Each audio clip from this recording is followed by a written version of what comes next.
This night is Christmas Eve. Heavy snow falls, completely blanketing the driveway leading to my family's villa in the suburbs of Los Angeles. The wall clock shows 8 p.m. Outside, the wind howls through the old pine trees, but inside, the fireplace still crackles, radiating a pleasant warmth. My parents left at 6 o'clock to attend the bank's annual fundraising gala. They left me, 20 years old, to watch over my 12-year-old sister, Marion. Marion is sitting on the living room rug, meticulously cutting and pasting paper stars for her schoolcraft project. She has golden hair and an innocent smile, never having known the cruelty of the outside world. The peaceful atmosphere is shattered by the loud, prolonged ringing of the doorbell. I frown. Guests are rare at this hour, especially on a snowy, stormy night like this.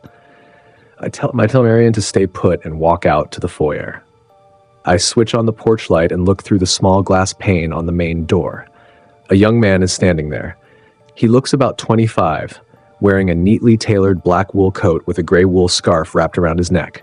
His hair is slicked back, but his face clearly shows panic and anxiety. He constantly rubs his hands together, either to keep warm or due to extreme tension. I slightly open the door, keeping the security chain fastened. "Sorry to bother you so late at night," he says, his voice breathless and hurried. "I'm Edward, Mr. Parker's new assistant at the bank. Something terrible has happened. Your father, Mr. Parker, just suffered a stroke right in the middle of the party." My heart sinks.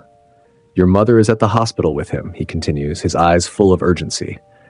"The ambulance took him away, but he keeps calling Marion's name. The doctor says his condition is very serious, and he might not make it through the night. Your mother told me to drive over here and pick up Marion immediately so she can see her father one last time." The story sounds very logical. He knows my father's name, knows where my parents are, and knows my sister's name. The panic on his face seems genuine.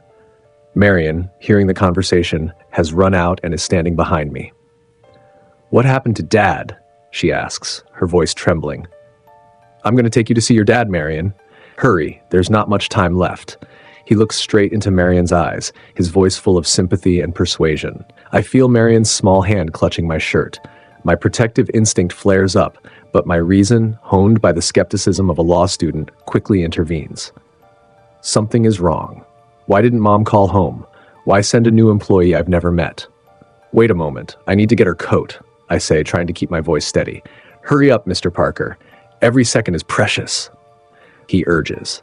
I close the door and slide the deadbolt. As soon as the door is shut, I turn to Marion, placing a finger on my lips to signal silence. I rush to the landline phone on the hallway shelf. I pick up the receiver. No dial tone, only the deathly silence of a cut line. Doubt turns into cold horror. I tiptoe to the living room window and slightly pull back the heavy curtain to look out onto the porch. The man named Edward, who was showing extreme panic just a minute ago, is now leaning against the porch pillar. He is not worried at all. He pulls a small comb from his pocket and leisurely smooths his wind-blown hair. Then he examines his reflection on the glass door and smiles. It's not the smile of someone worried about another person's life. It's the smile of a predator who has just found the den of its plump prey. A morbid satisfaction. He starts whistling a cheerful tune, his eyes gleaming with a strange delight. I shiver. This is not a bank employee. I recall the afternoon news about a wanted scammer and child kidnapper who specialized in using tragic stories to lure victims. "We are not going anywhere," I say. "He is a bad guy. Listen to me. He cut the phone line. We can't call the police." A knock sounds on the door. This time it's no longer urgent. Slow. Deliberate. "Mr. Parker," he calls out. "Did you find the coat yet? Your dad can't wait much longer." I take a deep breath, walk to the front door, and speak through the thick wooden door. "I'll drive Marion myself. You can go ahead, thank you." Silence hangs for a few seconds. The whistling outside stops abruptly. Then I see a folded piece of paper shoved through the gap under the door. I bend down to pick it up. It's a note cut and pasted from newspaper letters, messy and scrawled. "I want the girl. I know you're home alone with her. Bring her out and I won't hurt anyone. If you try to keep her, I'm coming in and I'll tear both of you apart." I'm not joking. I crush the paper in my hand. He's no longer acting. "Follow me." I grab Marion's hand and run towards the stairs. I take her into Dad's study on the second floor. In this room, there is a secret wall niche behind the bookshelf where Dad usually keeps important documents and the safe. I push the latch and the bookshelf door swings open. Hide inside here. Absolutely do not make a sound. No matter what you hear, you must not come out. Do you understand? What about you? Marion sobs, tears streaming down her face. I'll be fine. I'll get rid of him. Remember what I said. Absolute silence. I close the bookshelf door, concealing all traces. Marion is safe, at least for now. Now it's just him and me. A loud crash rings out from downstairs. The sound of shattering glass. He has run out of patience. He has broken the dining room window on the side of the house. I grip the knife in my hand, pressing myself against the hidden corner at the top of the stairs, where I can observe the main hall below. The sound of leather shoes clumping on the wooden floor echoes. He walks casually, without any stealth. He is savoring the control. Marion, it's Uncle Edward. Where are you hiding? I have candy for you. Your dad is waiting. His voice rings out, sickeningly sweet. He walks through the living room, knocking over a ceramic vase on a decorative shelf. The shattering sound is like a threat. He wants to make noise to terrorize us. He starts coming up the stairs. I hold my breath, pressing my back against the wall. The street light shines through the skylight, casting faint streaks of light onto the steps. I see his long shadow stretching on the wall, distorted and grotesque. He is holding an iron crowbar, the one he used to break the window. He lightly taps the iron bar on the stair railing, keeping rhythm with the song he was just whistling. Come out, young man. Give me the girl and I promise I'll let you live. You don't want to end up like your father, do you? Oh, wait, your father is still having wine at the party. He laughs heartily. The laughter echoes in the empty house. When he reaches the final step, he stops. He senses my presence. He turns his head towards the dark corner where I am hiding. I know you're there, he whispers. I don't wait for him to attack. I dash out of the darkness, using all my strength to kick him hard in the chest. The unexpected kick makes him lose his balance. He falls backward, tumbling down the stairs. The crowbar flies out of his hand, landing on the wooden floor in the main hall with a metallic clatter.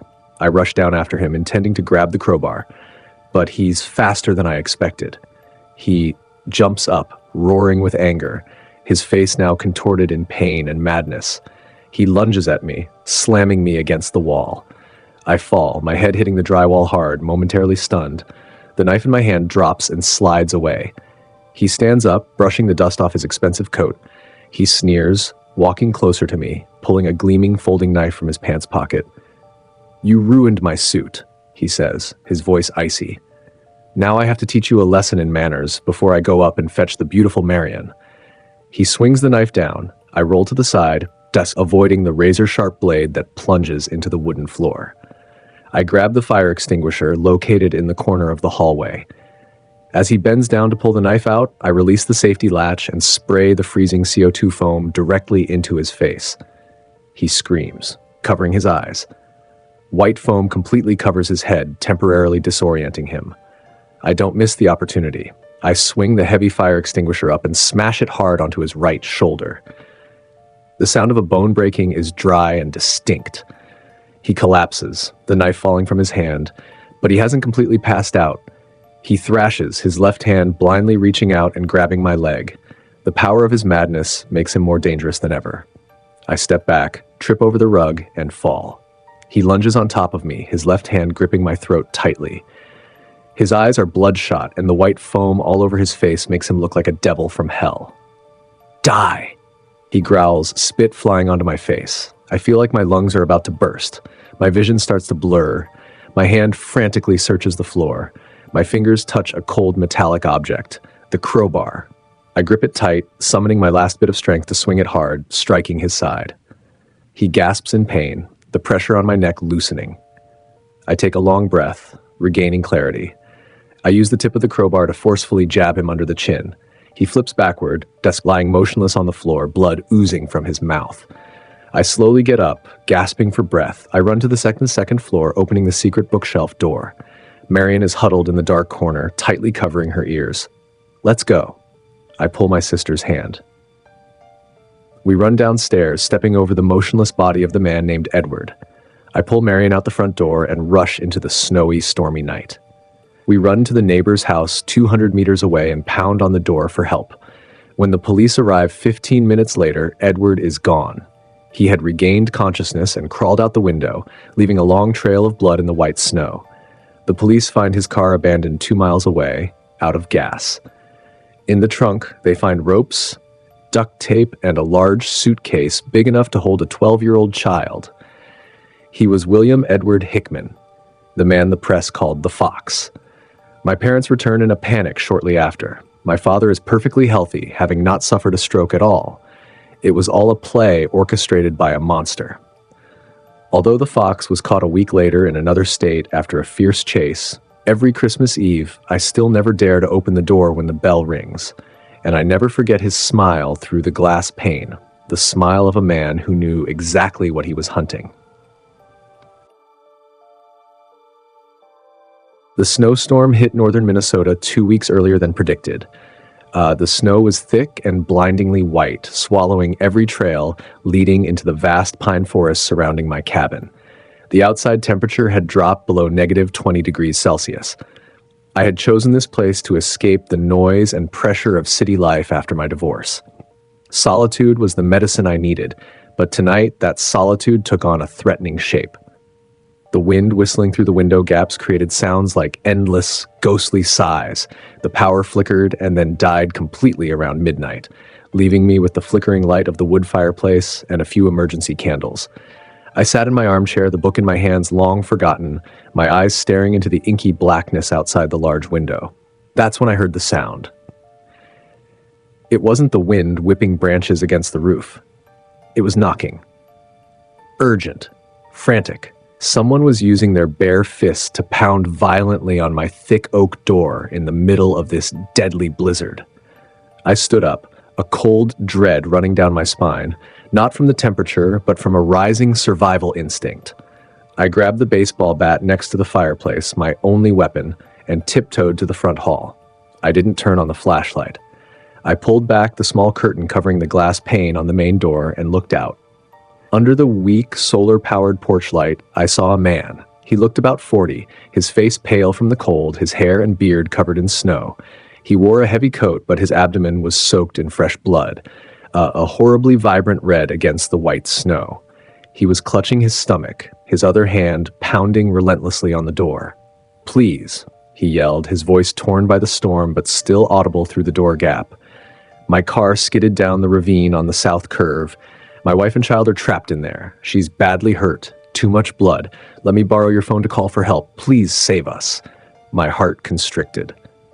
The image of the injured man and the child trapped in a car in a blizzard would appeal to anyone's conscience. My hand instinctively reached for the latch. It was a human reaction. But I paused. Something was wrong. I am an architect. My job requires meticulous observation of every small detail.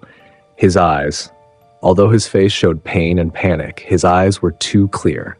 They darted around constantly, not looking at me to plead, but quickly scanning the house's interior behind me through the small glass pane. Moreover, the bloodstain on his coat was too fresh, too liquid in this negative 20-degree cold. At this temperature, blood would coagulate very quickly on clothing. I stepped back, speaking loudly through the thick door. "I will call for you. Just stay there. I'll call 911 right now." I did not open the door. I picked up my phone, even though I knew the nearest cell tower was probably down due to the storm. The screen showed no service, but I still held the phone to my ear, pretending to talk. The man's expression outside changed instantly. The pain vanished. His back straightened. He was no longer clutching his stomach. He pounded hard on the door, this time not pleading, commanding. "Open the door. The signal here is too weak. You can't get through. I need to get inside to use a landline. Are you going to let my wife and child die? Open it now." The aggression in his voice confirmed my fear. This was not a victim. This was a trap. He was leveraging compassion for me to willingly invite the wolf inside. "Wait for me to call my husband out," I lied, trying to keep my voice steady. The knocking stopped abruptly. He pressed his face close to the glass pane. His breath fogged a patch of the glass. He smiled, a smile colder than the blizzard howling behind him. "I've been watching this house for 3 days," he said, each word clear and slow. I've been hiding on the hill watching you chop wood, watching you read your book. There's no husband. It's just you, the lonely city girl. My knees buckled slightly. He was a hunter, and I was the cornered prey. He left the front door. He didn't walk away. He circled around to the back of the house. I knew what he was planning. The front door was solid oak, reinforced with steel bolts, very difficult to break. But the back door in the kitchen was a sliding glass door leading to the balcony. Despite being double-layered tempered glass, it was still the weakest point. I couldn't stand here waiting to die. I couldn't call the police. I also couldn't run out into the blizzard without a car. I would freeze to death before he caught me. I had to turn the house into my advantage. I quickly ran to the main electrical panel at the end of the hall and flipped the main switch. All remaining lights from the backup source went out. The house plunged into absolute darkness, pitch black like ink. This was my house. I knew the location of every piece of furniture, every corner, every step of the stairs by heart. He did not. I ran into the kitchen, where a sharp paring knife was left on the island counter. A loud thud rang out, followed by the jarring crash of shattering glass. The cold wind immediately rushed into the house, bringing snowflakes and the roaring sound of the storm. He had gotten in. I held the knife, backing into the darkness of the living room, hiding behind the large sofa. The crunching sound of heavy boots stepping on broken glass sounded like breaking bones. He walked into the kitchen. I heard his breathing, the sound of fabric rubbing. He stopped. "The little mouse is hiding well, isn't she?" His voice echoed off the bare walls. "Do you think turning off the lights will save you?" A dry click sound. A small flame erupted from the Zippo lighter in his hand.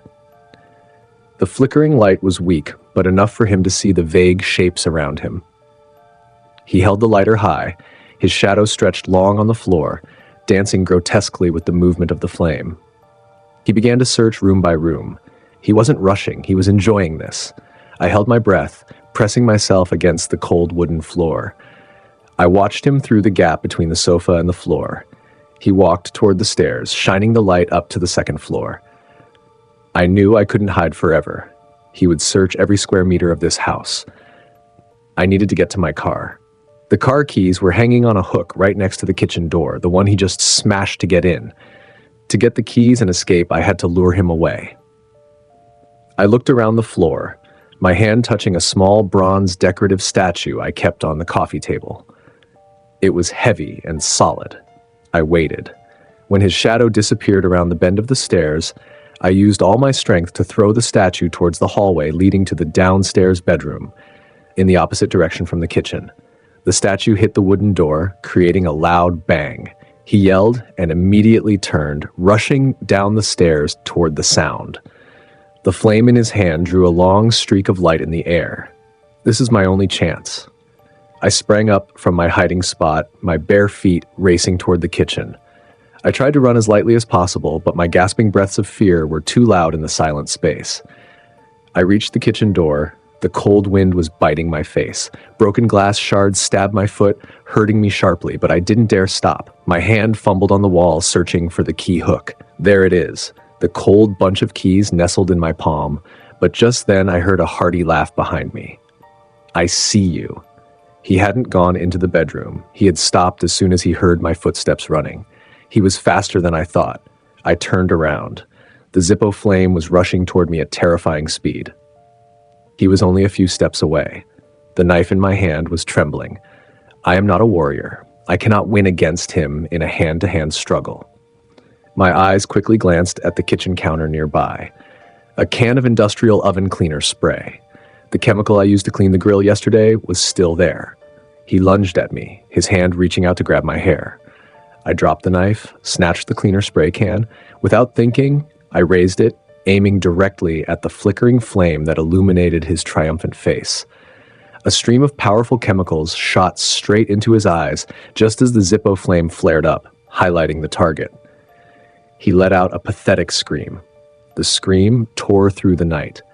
He dropped the lighter, clutching his face with both hands, stumbling backward, crashing into the edge of the dining table.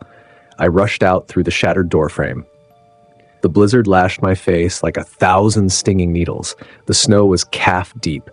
The pickup truck parked 10 meters from the house looked like a giant ice block. I waded through the snow, falling and then scrambling back up. Behind me, his screaming turned from pain to maniacal rage. He was groping his way back up.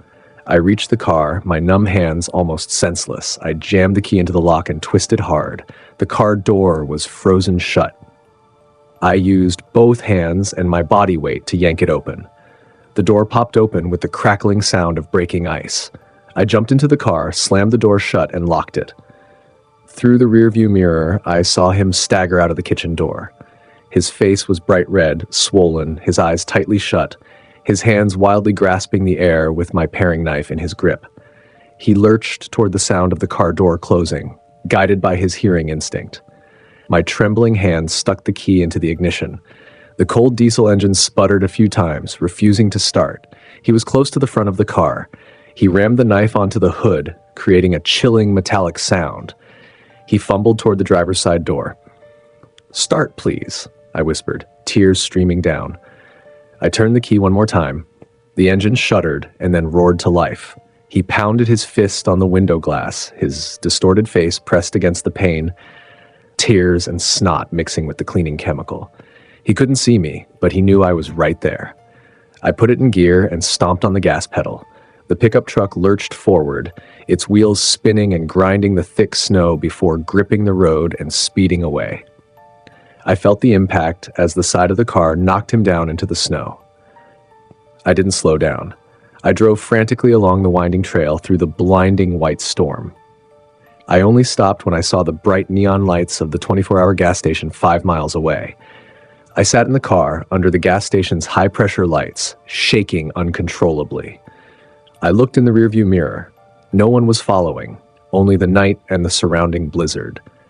The police found him the next morning, passed out by the roadside 2 miles from my house. In his car, hidden near the edge of the forest, they found ropes, duct tape, and a list of women living alone in the area. My name was the last one on that list. I never went back to that cabin. I sold it as soon as winter ended. But even now, whenever I hear the wind whistling through a crack in the door or an unexpected knock, I still feel the cold of that night penetrate to my bones. The cul-de-sac where my husband and I live is considered one of the safest spots in suburban Lincolnshire. The red brick houses are nestled behind carefully trimmed evergreen hedges, completely separated from the noise of the highway. We never worried about locking the front gate, and the alarm system was just an expensive decoration that was rarely turned on. My husband, Mark, left for a business trip to London yesterday morning and won't return until the weekend. I, 38, a housewife with a quiet life, didn't feel afraid to be home alone. Or at least I thought so until that afternoon. It started with a trivial incident that I should have paid more attention to. 2 days ago, while watering the flowers on the porch, I saw an old white delivery van, rusted at the rear bumper, driving slowly down the cul-de-sac. It stopped in front of the neighbor's house across the street. A man got out. He wore dark blue coveralls, the kind of thick, coarse fabric typical of mechanics' workshops, with a hammer and various tools tucked into his side pocket. He knocked on the neighbor's door, waited a moment, and then turned away. At that moment, I looked up, and our eyes met. He didn't nod in greeting. He stood still next to the van, his hands shoved into the pockets of his coveralls, staring at me with a cold, vacant look. The distance was far enough that I couldn't see the details of his face, but those baggy blue coveralls were etched into my mind like a messy ink blot on the peaceful canvas of the neighborhood.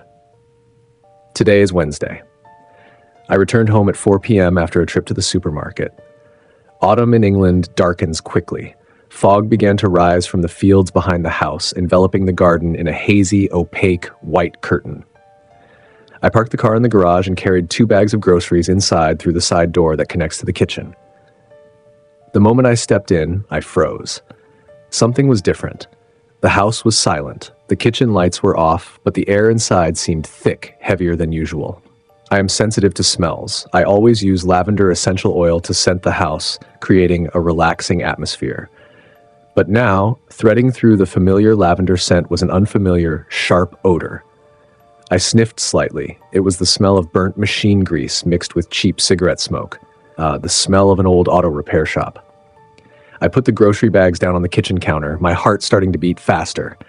I tried to reassure myself that the smell might have wafted in through a window while a neighbor was mowing or repairing machinery. I checked the kitchen window. It was still tightly closed. I walked into the living room. Everything was tidy.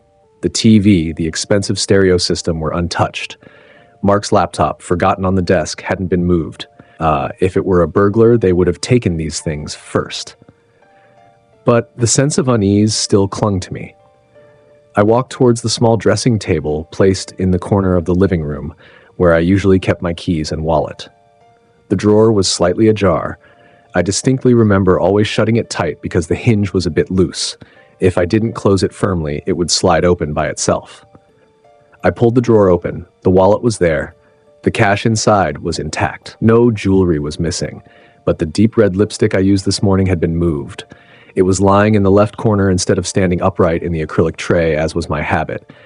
And next to it, our wedding photo frame was turned face down. A chill ran down my spine. Someone had been in here. I backed away, my hand unconsciously rising to my neck. I should run outside right now, but a stupid, rational part of me suggested I might be overly suspicious. I needed to check the second floor to be sure before calling the police and making myself the laughingstock of the whole neighborhood. I walked up the stairs. The thick oak steps seemed to silently conspire with the lurking danger. The second floor hallway was dark. I didn't turn on the light. The gray light from the window at the end of the hall was just enough for me to see vague shapes. I headed towards the master bedroom. The door was ajar. The smell of grease and cigarette smoke was stronger here than downstairs. It was no longer faint, but sharp, present, as if the owner of that scent was standing right next to me. I pushed the door open and stepped inside. The room was empty. The bed was still flat. I walked towards the large vanity table next to the floor-to-ceiling window. I looked in the mirror to calm myself down, smoothing my hair, which was messy with anxiety. In the reflection, I saw the bathroom door behind me was slightly closed, a black gap about 10 centimeters wide. I held my breath. I always leave the bathroom door wide open to ventilate after my morning shower. I never close it like that. The bathroom door in the mirror started to move, very slowly, without making a sound. The gap widened, and then he stepped out. The man in the dark blue coveralls. The suit was stained with glossy black oil streaks. He wore a pair of bulky work boots with thick rubber soles that allowed him to move silently on the carpet. He wore a pair of old worn leather gloves, frayed at the fingertips. His face was uncovered. His face was gaunt, his cheekbones high, and his eyes deep-set and lifeless. He looked at my back, then at my reflection in the mirror. He showed no sign of hurry or fear of being discovered. In his hands, the two gloved hands were tautly holding a length of orange nylon rope, the kind used to tie bales of dry straw. I wanted to scream, but my throat seized up. My survival reflex was a beat slower than his. The moment I turned around, he lunged. He was much faster and stronger than his skinny, sickly appearance suggested. He didn't say a word. He threw the length of rope over my head. The coarse rope tightened around my neck, cutting into my skin painfully. He spun behind me, using his back as leverage and pulling hard on both ends of the rope. A professional and brutal strangulation technique. Air was cut off instantly. My lungs severely contracted, desperately searching for oxygen, but in vain. Blood rushed to my brain, making my head ring with deafening explosions. I heard a guttural sound in my throat, the sound of my laryngeal cartilage being crushed under terrifying pressure. I struggled, my hands scratching at the rope, but it was too strong, and his leather gloves were slippery, making it impossible to grip anything. I tried to lean backward to throw him off balance, but his stance was rock steady, his work-booted feet planted firmly on the floor. My vision began to blur. Black spots danced before my eyes. Darkness from the corners of the room was rushing in to swallow me. I could feel his foul breath on the back of my neck, steady, calm. He wasn't panting. He was enjoying taking my life. My hands fumbled desperately on the vanity table. Comb, powder compact, everything clattered to the floor. My fingers touched something cold and heavy, a thick, square-shaped glass bottle of Chanel perfume. I gripped the neck of the bottle with the last bit of strength I had left.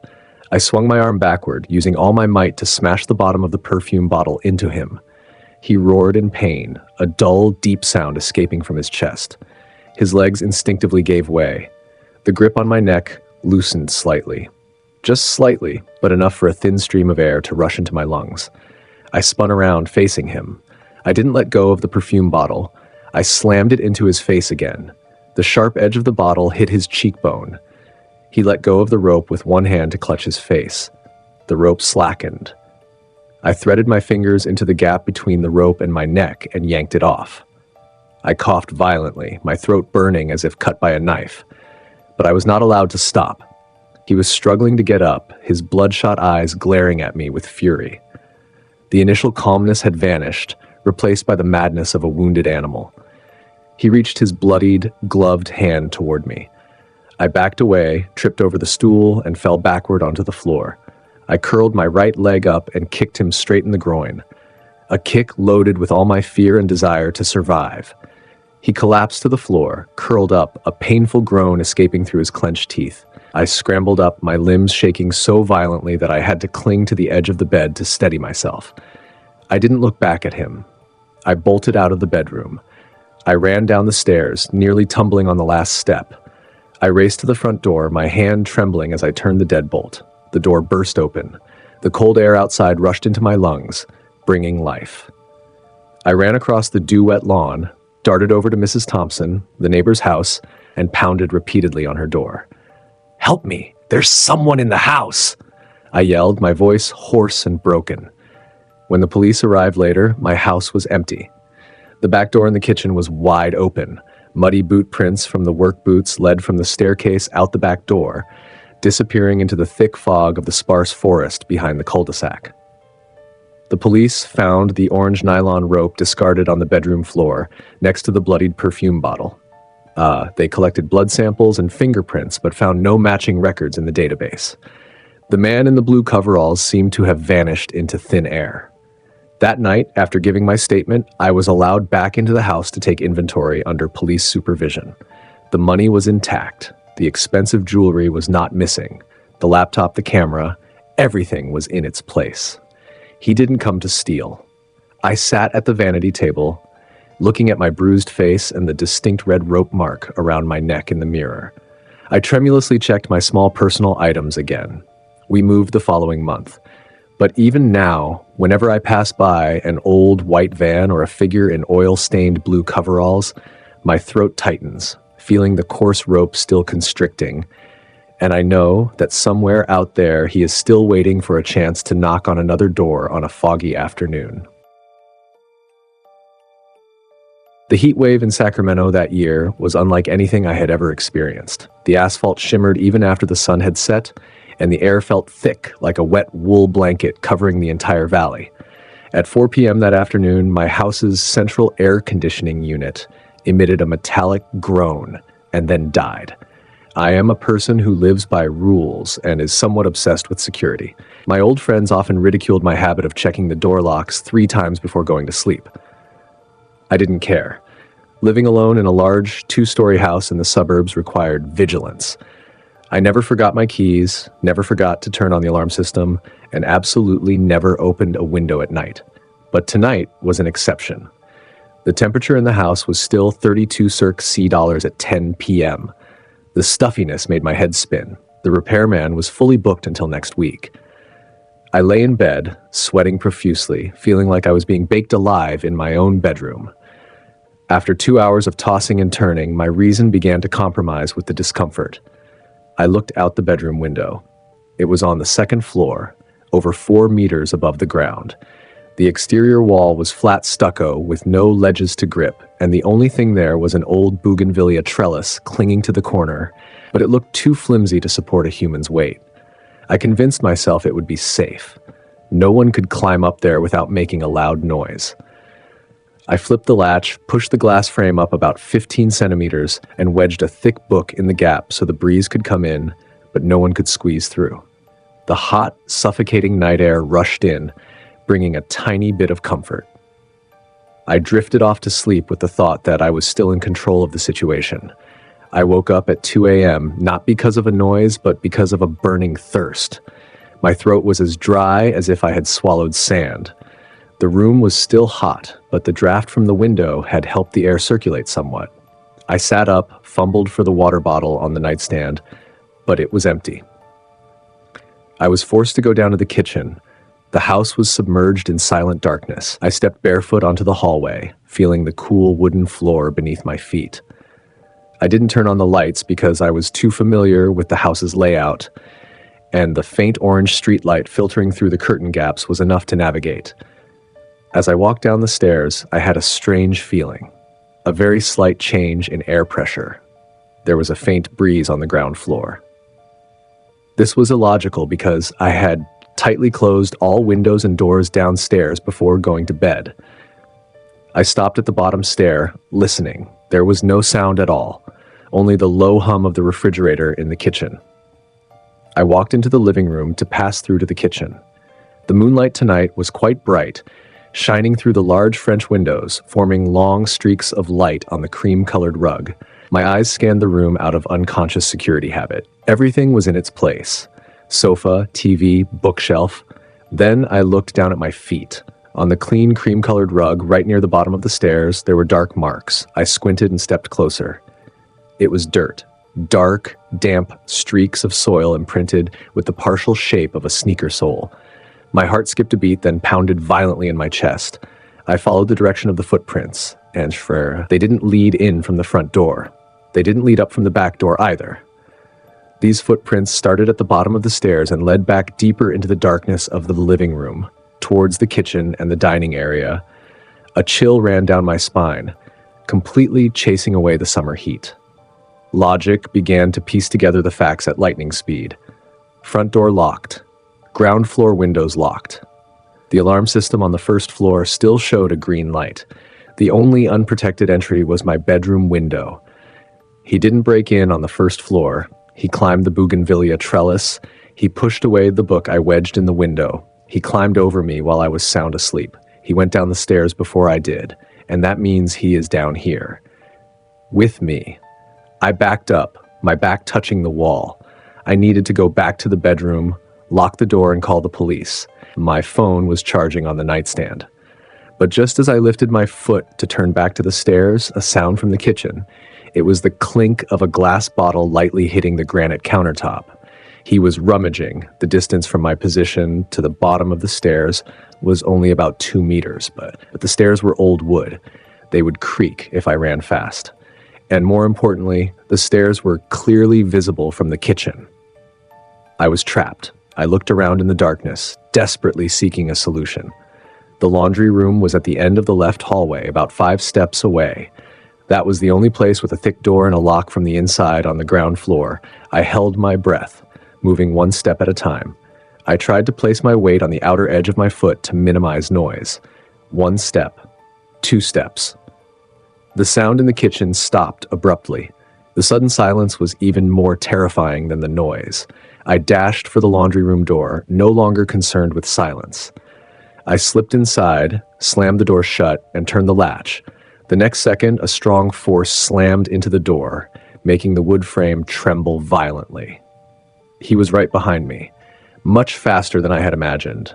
I backed up, hitting the washing machine.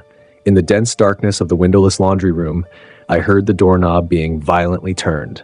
He didn't say anything, only heavy breathing on the other side of the pine wood door. I know this lock. It's a cheap thumb-turn latch used for interior rooms, not a deadbolt used for exterior doors. It won't hold for long. I reached up to the shelf above the washing machine. Detergent. Fabric softener. Clothespin box. My fingers touched something cold and rigid. A small repair toolbox I forgot there when trying to fix the plumbing last week. I opened the lid, fumbling and grabbing the handle of a flathead screwdriver about 20 centimeters long. The door began to splinter under the force of the kicks. Wood chips fell onto the floor. I pressed myself into the corner, right next to the door frame, gripping the screwdriver with both hands, the sharp point facing out. I forced my breathing to slow down. Another hard kick. The wood around the lock exploded. The door burst open, slamming against the wall. A dark silhouette lunged in. He was large, and a stench of sour sweat and damp soil filled my nostrils. He didn't see me right away because I was standing pressed into the darkest corner, hidden behind the newly opened door. He took one step toward the center of the room, holding something short and sharp that glimmered faintly in the light spilling in from the hallway. I didn't wait for him to turn around.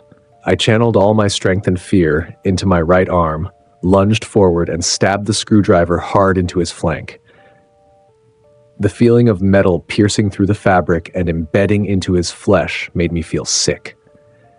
He roared in pain, the sound like a wounded animal, and stumbled into the dryer. The knife in his hand fell to the floor with a dry clatter.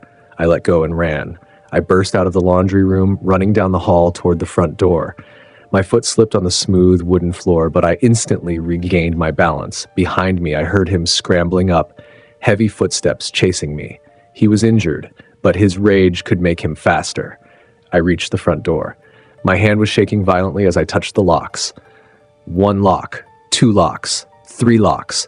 The security routine I was proud of was now a deadly barrier. The first lock opened. His footsteps thumped on the living room floor. The second lock opened. I could hear his teeth grinding. The third lock. I yanked the final deadbolt and shoved the door open. The hot night air rushed into my lungs. I dashed out onto the porch, not daring to look back. I ran barefoot on the sharp gravel driveway leading to the parking area. My feet stung, but adrenaline had numbed all feeling. I pulled the car key from my pajama pocket. The habit of always keeping the car key on me when checking downstairs at night had saved me. I yanked the car door open, threw myself into the driver's seat, and pressed the central lock button immediately. A second later, a hand slammed hard onto the driver's side window. I screamed, dropping the key onto the car floor. Through the glass, his face appeared close up. A gaunt man with deep-set eye sockets and messy, matted hair. He stared at me, clutching his bleeding side. He didn't try to break the glass. He just stood there watching me struggle to find the key. His eyes held no anger, but a morbid curiosity. He smiled, revealing stained yellow teeth, and then slowly raised his bloody hand to wave at me. I found the key, jammed it into the ignition, and started the engine. The roaring of the motor shattered the neighborhood's silence. I shifted into reverse and stomped on the gas, backing out of the driveway so fast that the tires screeched on the asphalt. Under the headlights, sweeping across the porch, I saw him still standing there. He wasn't chasing. He stood right in front of the wide open front door, watching my car speed away into the night. His posture was casual and relaxed, as if he were the owner of the house bidding an uninvited guest farewell. I drove frantically toward the county police station, my hands gripping the steering wheel so tightly, my knuckles were white. I kept checking the rearview mirror until the lights of the house vanished around the bend. The police surrounded the house 10 minutes later, but he had disappeared. They found the muddy footprints leading from the bougainvillea trellis to my bedroom window, just as I had guessed. They also found an old backpack. Inside were a roll of duct tape, a length of rope, and a small notebook meticulously documenting my daily schedule over the past 2 weeks. He hadn't chosen randomly. He had watched me. He knew I was obsessed with locking the front door, so he chose the window. I sold that house a month later. I moved to an apartment on the 15th floor of a building with 24/7 security. I never opened my windows anymore, day or night. But sometimes on quiet nights at 2 a.m., I still wake up with a jolt, drenched in sweat, and in my half-sleep, I still see the image of that man standing on the porch, smiling and waving at me through the car window, as if to say the game isn't over yet.